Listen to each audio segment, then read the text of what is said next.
Everyone at school knew there was one absolute mad dog in class 3 of sophomore year. Yeah, that mad dog was me. It wasn't some nickname I proudly gave myself.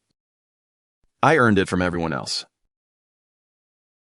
Or maybe they forced it onto me. I fought people. I talked back to teachers. Flipping desks, starting fights, I'd done it all. Not because I was born violent. Violence was simply the only language life had ever taught me. My old man was a gambling addict. And a hopeless drunk.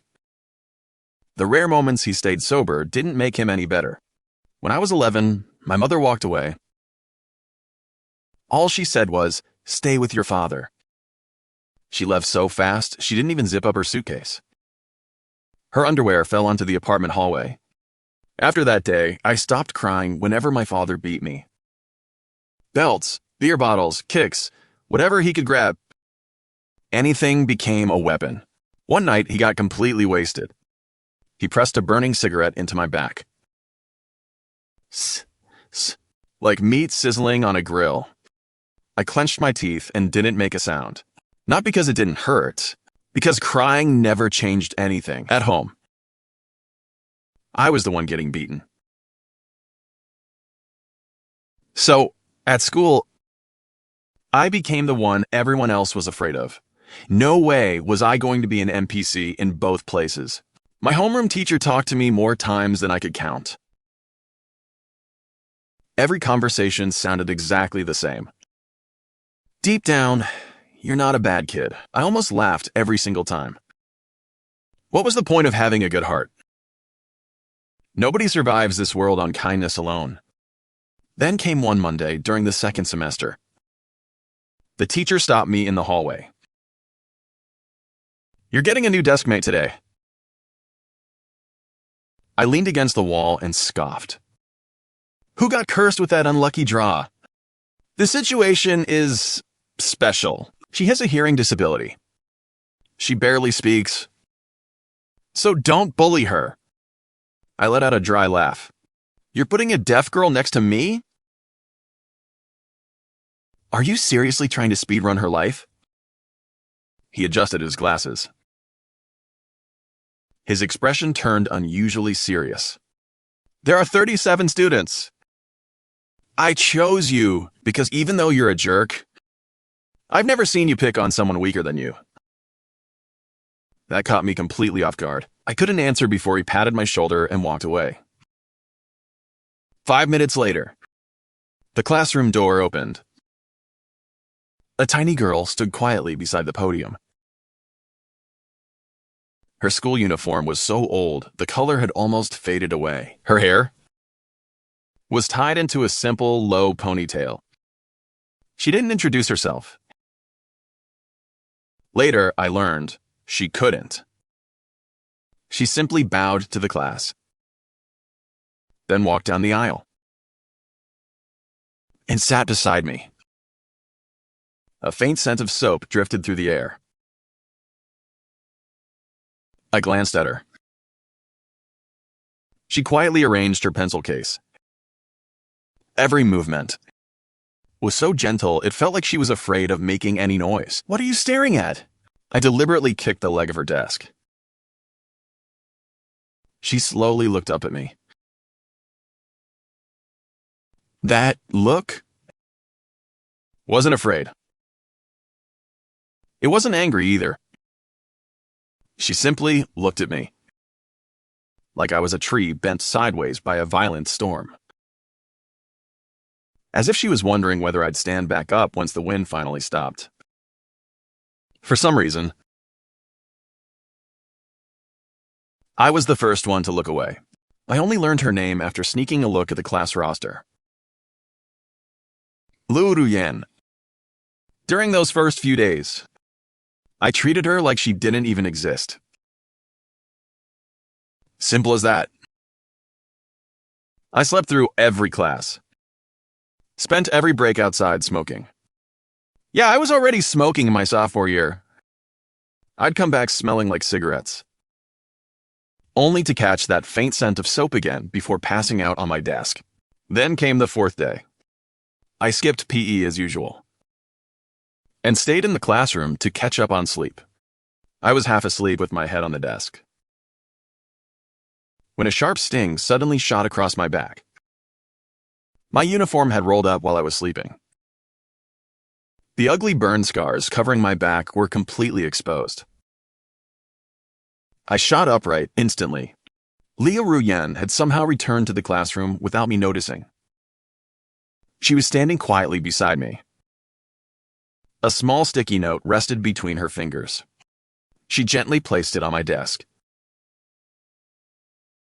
It read, "Does your back still hurt?" Her handwriting was tiny and incredibly neat. Every single stroke looked painfully sincere. I crumpled the note into a ball and threw it away. "Mind your own business." She looked at me for 3 silent seconds, then quietly returned to her seat. She reached into her backpack and pulled out a white rabbit candy. She placed it exactly on the line between our desks. Perfectly centered. Not even a centimeter off. I ignored it. The next day, the first candy was still there, with another one beside it. By the third day, there were 3 candies. I finally snapped, grabbed all of them, and stuffed them into my drawer. Then I bared my teeth at her. "What are you, running a candy factory?" That was the first time I ever saw her smile. How do I explain it? It was like tiny ripples spreading across the surface of a perfectly still lake. Blink once, and you'd completely miss it. But I didn't miss it. And that's when I got annoyed. Not at her. I was pissed off at myself. I cursed myself over and over in my head. Dude, what the hell's wrong with you? Seriously, she smiled once. And you're still thinking about it? Yeah. Because I realized she had a ridiculously overpowered ability. She couldn't speak. Yet somehow she always managed to make people notice her. Whenever I fell asleep in class, she'd lightly tap my desk once. Not an annoying bang. Just one tiny touch. Soft, like a cat stepping across a table. I'd wake up and glare at her. She would immediately point toward the blackboard, looking completely innocent. Every morning she brought 2 cartons of milk. Somehow she always managed to warm it up first. Every single morning. The first time I drank it, I almost choked. Not because it tasted bad. I just couldn't remember the last time someone had handed me something warm. Maybe before my mom left. It felt like a memory from another lifetime. Before long, I got used to seeing that carton of milk waiting on my desk. I got used to her gentle tap on my desk. I even got used to opening my textbook and finding little sticky notes tucked inside. She marked the important parts of the lesson, always with a tiny arrow pointing at them. She never spoke to anyone. Not because she didn't want to, because she couldn't. Later, I pieced together her story from my homeroom teacher. Liu Ruyan was born with a severe hearing disability. She underwent surgery as a child, but the operation failed. Eventually, even her vocal cords were damaged. Little by little, she stopped speaking altogether. Her mother worked far away and eventually disappeared without a trace. The only thing left was a small amount of money she sent from time to time. Using that money, a 16-year-old girl rented a tiny room by herself. She couldn't hear neighbors arguing upstairs. She couldn't hear car horns outside her window. She couldn't even hear the rain at night. Her world was permanently muted. Mine was the complete opposite. It was nothing but endless noise. People screaming. Beer bottles shattering, belts cracking against skin. Sometimes I wondered, what if our worlds could somehow trade places? She could lend me some of her silence. I'd give her a little bit of sound. Every time that thought appeared, I'd pinch my own leg as hard as I could. Wake up, idiot! Who do you think you are? You don't deserve to think about things like that. Then came one afternoon in the middle of October. It was free activity during PE. I skipped class like always. After getting bored, I wandered toward the field to smoke. From a distance, I noticed something near the basketball court. Liu Ruyan was surrounded by 3 guys. Leading them was Sun Lei from the class next door. A varsity athlete, around 6'1", built like a tank. He was holding her notebook over his head, far above her reach, laughing while flipping through the pages. The mute girl keeps a diary? Let's see what you've been writing. His lackeys burst into laughter. She stood on her tiptoes and bowed, begging for it back.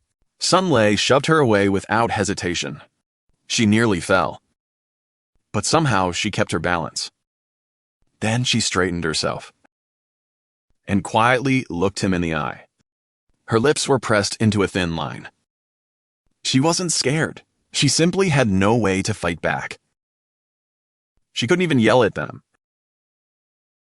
Something inside my head just snapped.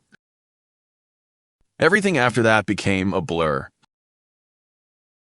I only remember charging forward. My fist smashed straight into Sun Lei's face. I heard bone crack on impact. He stumbled back, clutching his nose. Before he could recover, my second punch dropped him cold. Absolute GG. The other 2 rushed me. 1 knee, 1 elbow, 1 to the stomach, 1 to the jaw. 3 against 1. All 3 ended up on the ground. I stood there, breathing hard. Blood covered my knuckles. I didn't even know whose blood it was. Then I turned around. Liu Ruyan was clutching the notebook. Standing a few feet away, her eyes were red. Her lips trembled. I thought she was frightened, afraid of seeing me like some raging monster. I was about to tell her it was over. Instead, she walked right up to me and grabbed my wrist. Her grip was surprisingly tight. She stared at my bleeding knuckles as tears fell onto my hand. Each drop felt so hot it numbed my entire arm. She quietly took out a pack of tissues, then carefully wiped the blood from my fingers. Every movement was slow, as if she was afraid of hurting me. The entire field was staring at us. I opened my mouth, but no words came out. That afternoon, I was dragged straight to the discipline office. I got hit with a major disciplinary report. Sun Lei's nose was fractured. His father stormed into the school, demanding compensation. In the end, my homeroom teacher managed to calm everything down. I never found out exactly how he handled it. All I remember was what he said after leaving the office. Fighting is still wrong. He paused halfway through the sentence. Then he sighed. Go back to class. I had a feeling what he really wanted to say was, this time you did the right thing. But teachers aren't allowed to say things like that. That night, I couldn't fall asleep. All I could think about was her tears. The feeling of them landing on the back of my hand. Then I did the most ridiculous thing I'd ever done. I walked into the bookstore outside school and bought a beginner's sign language guide for 35 yuan. The cashier looked at me like I'd just spawned from another planet. The school's most notorious delinquent, buying a sign language textbook. Yeah, even I had to admit, that looked completely surreal. I hid the book beneath my school jacket, then brought it back to that dump I called home. My father was passed out on the couch. The TV was still blaring some garbage variety show. He didn't even know I had come home. I switched the TV off, then went into my room, the one with a broken door lock. I turned on my desk lamp, opened the first page. Hello! Keep your 5 fingers together, palm facing outward. Wave gently. I practiced it 20 times against the wall. Then I turned the page. The next sign was, thank you. Palm facing downward. Push your hand gently forward from your lips. I practiced that one another 20 times. Every night, after my dad got drunk enough to finally pass out, I'd hide under my blanket with a flashlight and that little sign language book. From hello to good morning to have you eaten, I practiced like a little kid learning to write. One gesture at a time. I kept telling myself, I'm only learning this so I can roast her. Yeah, totally, just a roaster. She kept giving me warm milk and leaving little notes every single day. It was annoying. So obviously I had to learn sign language just to tell her to quit bothering me. Even I didn't believe that excuse. About 2 weeks later, during class break, I waited until almost everyone had left the classroom. Then I turned toward Liu Ruyan. She was busy doing homework. She noticed me staring, then looked up at me. I took a deep breath, raised both of my hands, and clumsily signed the sentence I'd memorized. I thought I was saying, you have a beautiful smile. That's what the book claimed anyway. She stared at my hands for 5 long seconds. Her eyes slowly grew wider. Then, the corners of her mouth lifted. Finally, she covered her face. Her shoulders started shaking. She wasn't giving me a polite smile. She was trying desperately not to burst out laughing. It came straight from the heart. Her whole body trembled with laughter. She was laughing so hard, her eyes watered. I completely panicked. Wait, did I sign it wrong? Her cheeks were bright red. She shook her head. Then, picked up her pen. She wrote something on a sticky note and slid it over. Your signing was really good. I instantly relaxed. Then smugly snorted. Of course it was! Who do you think I am? She lowered her head again, still laughing. What I didn't know was that my 35 yuan sign language textbook was a pirated copy. I thought I'd signed, you have a beautiful smile. What I had actually signed was, looking at you makes me want to throw up. She didn't tell me the truth until 6 years later. After that, every day, we chatted a little using sign language during breaks. My signing was still painfully awkward, so I embarrassed myself all the time. One day I wanted to sign, the weather's nice today. Instead, I accidentally said, your nose looks great today. She laughed so hard she nearly fell onto the desk.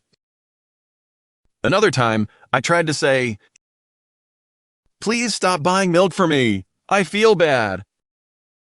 After I finished signing, she stared at me expressionlessly for 10 seconds. Then she wrote on another note. You just said, my cow looks like my grandma. I slammed that stupid book onto the desk. I honestly thought I'd used up every bit of dignity I had left. She quietly picked the book back up, opened it to the correct page, then patiently taught me every single gesture. Her fingers were slender and pale, drawing slow arcs through the air, like she was writing a silent poem. I couldn't stop watching her hands. Something inside me started changing, like a river frozen through an endless winter.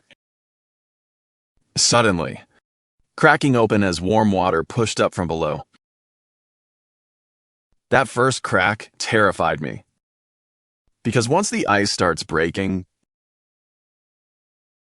the whole thing eventually collapses. And I didn't know what I'd find underneath. I wasn't willing to gamble. Life just kept moving. Like a cup of warm water. Not hot enough to burn, but warm enough to keep me alive. Until my father shattered everything again. It happened on a Friday night when I got home.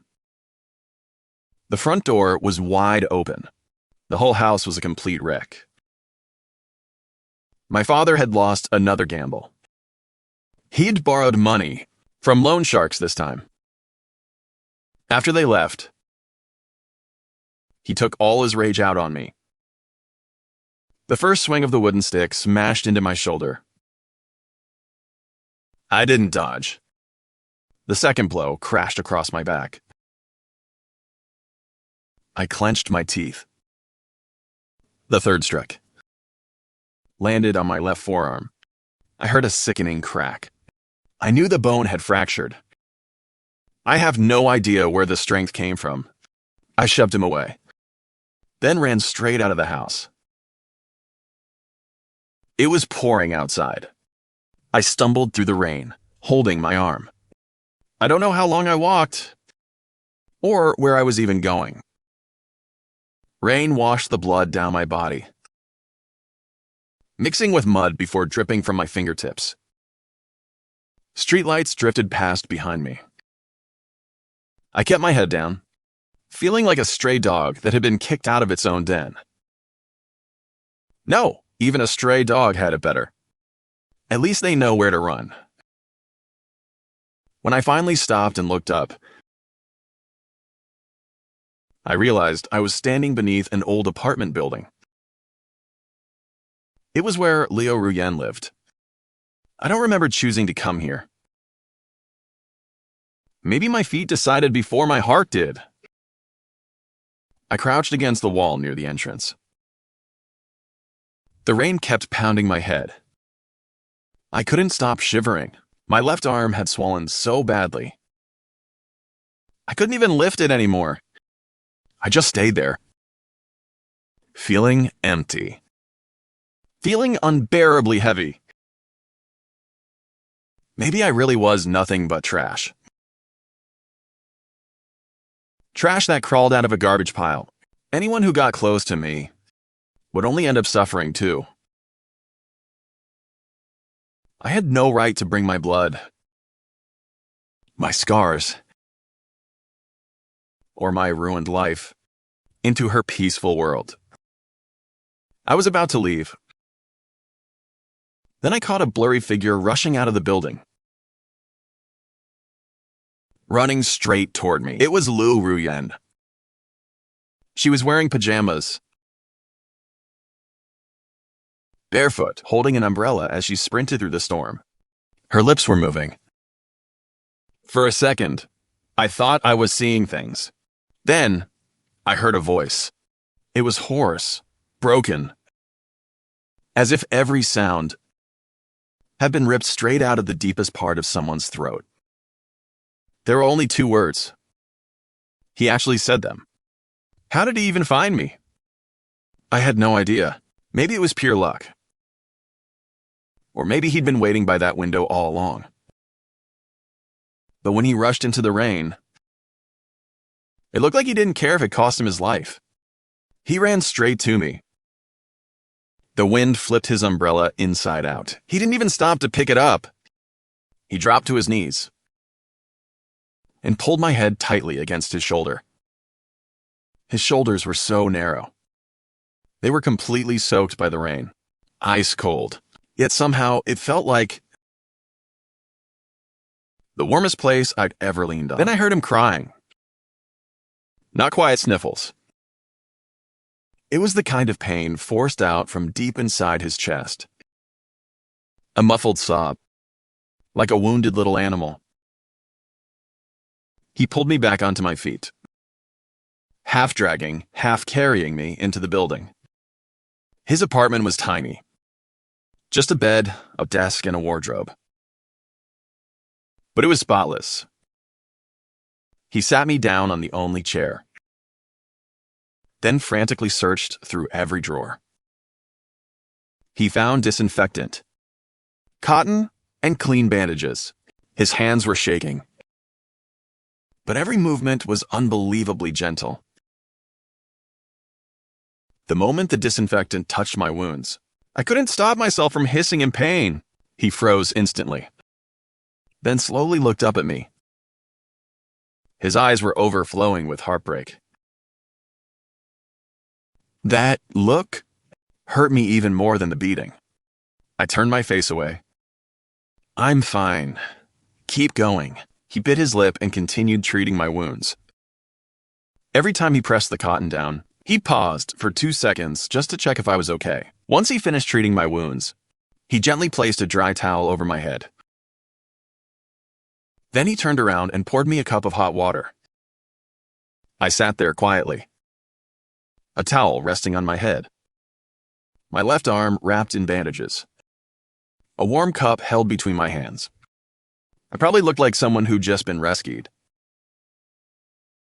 from the middle of a garbage dump. He sat on the edge of the bed, watching me from just over a meter away. Rainwater plastered his hair against his face. His pajamas were soaked through. Yet he didn't seem to notice any of it. He picked up a sticky note and a pen, then wrote a single sentence. He held it up for me to read. "You can't go back to that house anymore." I forced out a bitter smile. "Then where am I supposed to go?" He lowered his head and wrote again. "You can stay here." Those words hit me harder than any punch ever had. "Do you even realize what you're saying?" My voice came out rough and weak. He nodded without hesitation. Then he wrote one more line. "I know. But I can't watch you get hurt again." I stared at those words for what felt like forever. By the time I looked away, the hot water in my hands had already gone cold. I finally asked, "Why are you treating me this well?" He didn't write another word. Instead, he slowly raised his hand and signed something. I recognized that gesture. It was the only sign that old bootleg sign language book had taught correctly. "Because it's you!" I quickly turned toward the rain outside the window, pretending it was the only thing I wanted to see. But my vision had already become blurry. That night, I slept on the floor of his room. He gave me the only blanket he owned, while he wrapped himself in a jacket and sat on the bed instead. I told him he didn't have to, but he was stubborn as hell. He simply tossed the blanket at my face. Sometime before dawn, the pain kept me from sleeping. The doctor said there was a crack in the bone of my left arm. It needed to be put in a cast immediately. I told them I couldn't afford it. Without a word, she reached into her backpack and pulled out a thick envelope. Inside were bills of every denomination. Hundreds, 50s, even crumpled 10s. Every single bill was wrinkled, like she'd been saving them one by one for a very long time. "I can't take your money," I protested. She slammed the envelope onto the registration counter. She couldn't speak, But that glare completely destroyed my resistance. Yeah, I lost. I accepted the treatment. After getting the cast, I sat in the hospital hallway, leaning back against a cold plastic chair. The rain outside had finally stopped. For the first time in forever, the world around me felt unbelievably quiet. Not her kind of silence. The silence of someone who couldn't hear. But the silence inside my own heart. The anger, the humiliation, the self-hatred. All of it finally stopped screaming. And one quiet thought slowly took their place. Maybe, just maybe, living wasn't only about surviving another beating. After that day, something changed between us. It grew quietly, little by little,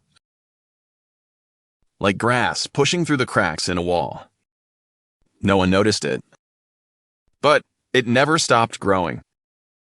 Every morning, she waited for me outside the school gate, always carrying 2 cartons of milk, one for herself,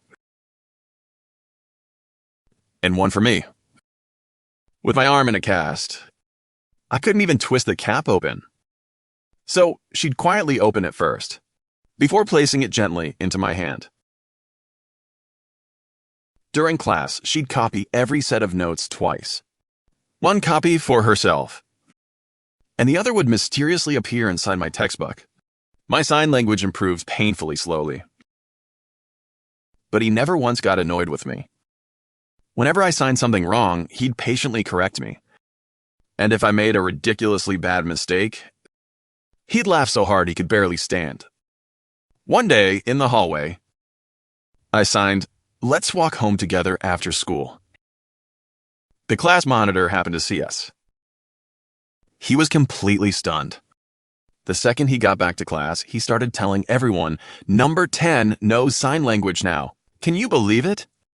That guy is actually learning sign language." The whole classroom exploded. Everyone looked at me like a wolf that had suddenly gone vegetarian. I sat there with a perfectly straight face, thinking, "You idiots don't get it. He's worth every second." I even started paying attention in class. Not because I suddenly became a genius. I just didn't want to disappoint him. Every single day, he carefully copied notes for me.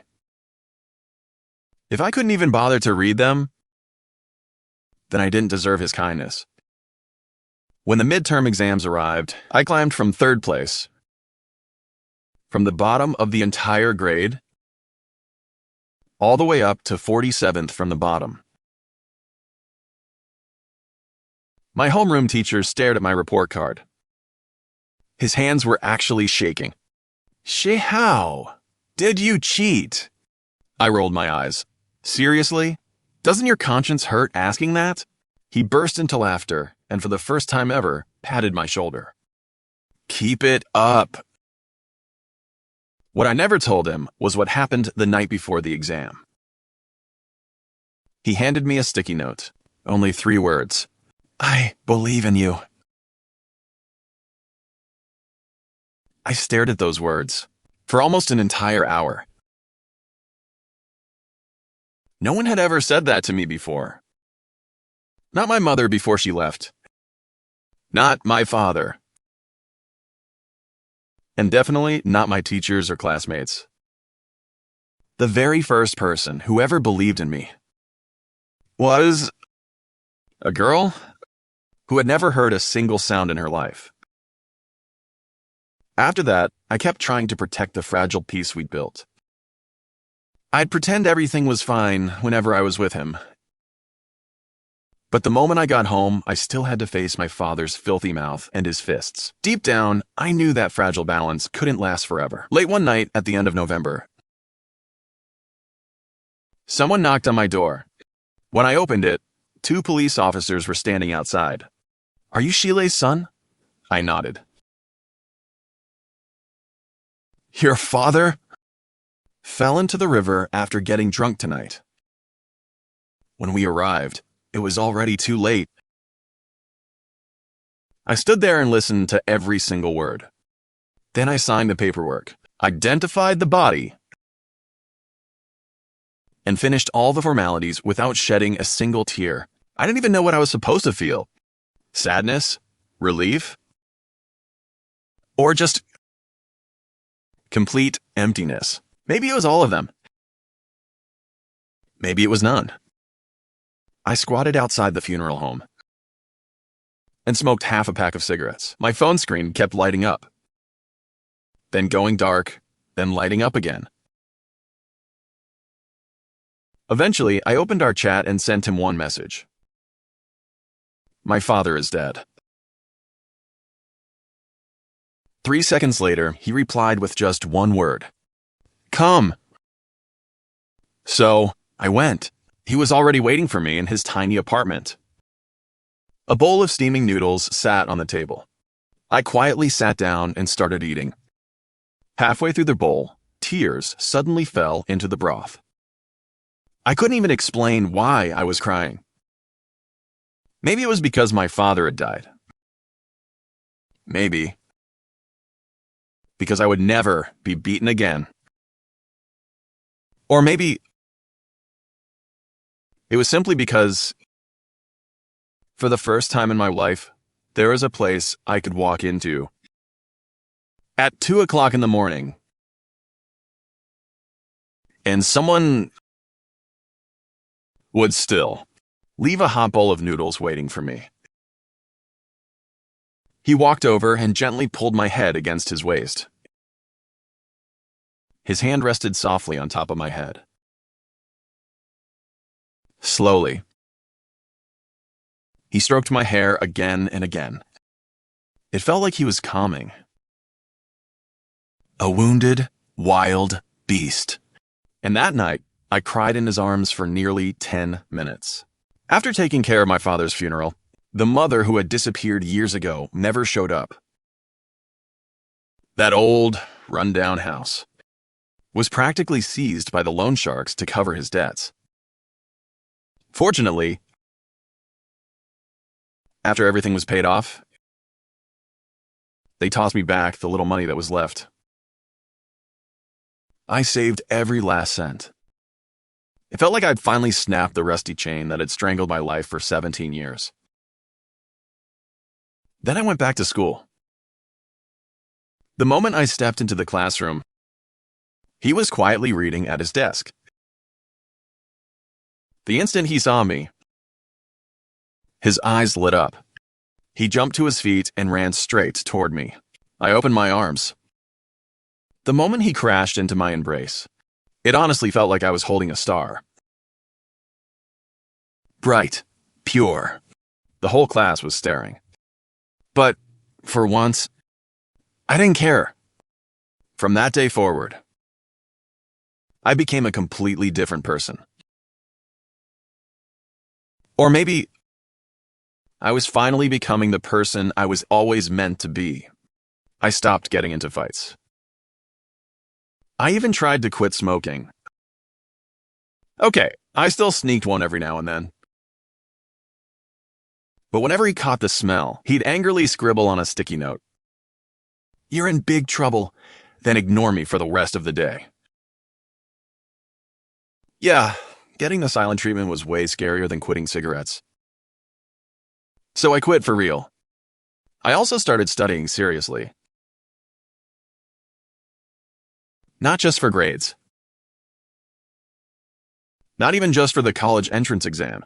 It was because I knew his dream was a university in Beijing. Beijing had the country's best pediatric hearing hospitals. He never actually told me that. I pieced it together from all the sticky notes he'd left behind. He had an entire folder filled with information about cochlear implants and hearing restoration surgery. He wanted to hear this world. Then I'd do whatever it took to take him there. During our senior year, I studied like my life depended on it. Every morning at Wuldane 30 Fen, I was already memorizing vocabulary before sunrise. And even at 11:30 every night, the lights on our desks were still on as we fought toward the same future. We kept growing, fighting through every storm that came our way. The day the college entrance exam ended, we walked out of the testing center side by side. The June sun was blazing overhead. It was almost too bright to keep my eyes open. I turned to look at him. He turned and looked back at me. I signed a single sentence with my hands. This time, I knew I got every gesture right. I'd already buried that awful bootleg sign language book at the bottom of a box. I bought the official version instead and practiced those signs hundreds of times. "Let's go to Beijing," he nodded without hesitation. His tears sparkled beneath the summer sunlight. During summer vacation, I worked 2 jobs. Construction worker during the day, barbecue restaurant waiter at night. I lost over 15 pounds in a month, but my bank balance kept climbing little by little. In August, I took Liu Ruyan with me on a train bound for Beijing. He leaned against the window, admiring the scenery. I sat beside him, watching him instead. The rumbling tracks, the noisy conversations filling the train, the vendors shouting as they pushed snack carts. He couldn't hear any of it. But as he watched the fields and distant mountains, he smiled like a little kid. When we reached Beijing, we went straight to the best children's hospital. The specialists reviewed all of his test results. The surgery has about a 60% success rate. With hearing aids afterward, most of his hearing can likely be restored. 60%? His mother, the one who only ever sent money, couldn't even be reached. So I signed every document as his legal adult guardian. When Liu Ruyan signed the consent form, his hand trembled slightly. I took his hand and slowly traced 3 words across his palm. "Don't be afraid. I'm here." On the day of the operation, I waited outside that operating room for 7 straight hours. When sitting made me numb, I stood. When standing became exhausting, I squatted. Then I sat down all over again. A nurse walked past and looked at me.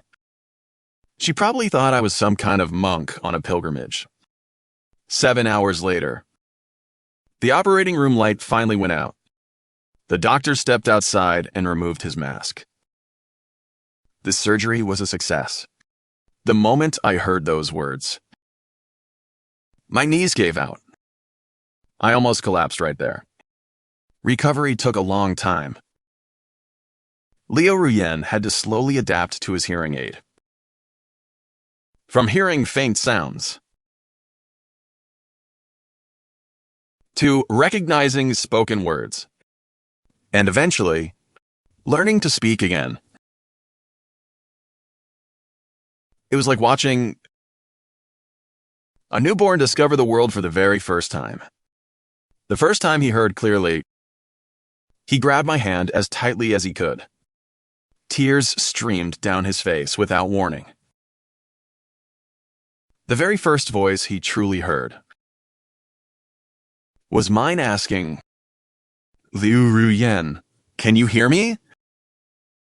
He nodded. Again and again, before trembling out his first words. "Shi Hao, I can hear you!" I hugged him tightly. I buried my face in his hair. At that moment, I realized something.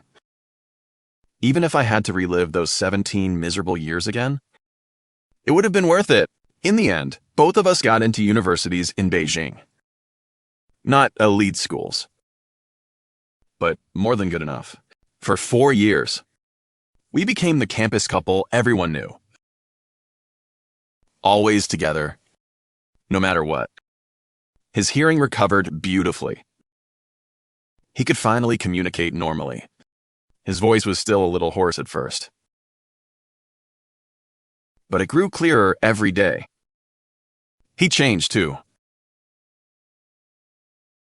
He laughed more and became much more playful. He'd call my name across campus at full volume. Sometimes we'd even argue. He'd storm off dramatically, only to turn around 10 steps later because he couldn't leave me behind. I changed too. No more fighting. No more violence. Whenever my temper flared up, he'd quietly hand me a white rabbit candy. Just like the very first candy he left on the line dividing our desks. After graduation, we rented a small apartment and started living together. Life was as plain as a glass of water. But every single day tasted sweet. One evening after work, I came home to find every light in the apartment turned off. The table was covered with candles. Liu Ruyan stood in the middle of them. He held up a sticky note. It read, "Shi Hao, will you marry me?" I leaned against the doorway and stared for 3 seconds. Then I walked into the bedroom. From the top shelf, I pulled out a small box hidden inside an old shoebox. I'd secretly bought it during my junior year. A simple silver ring.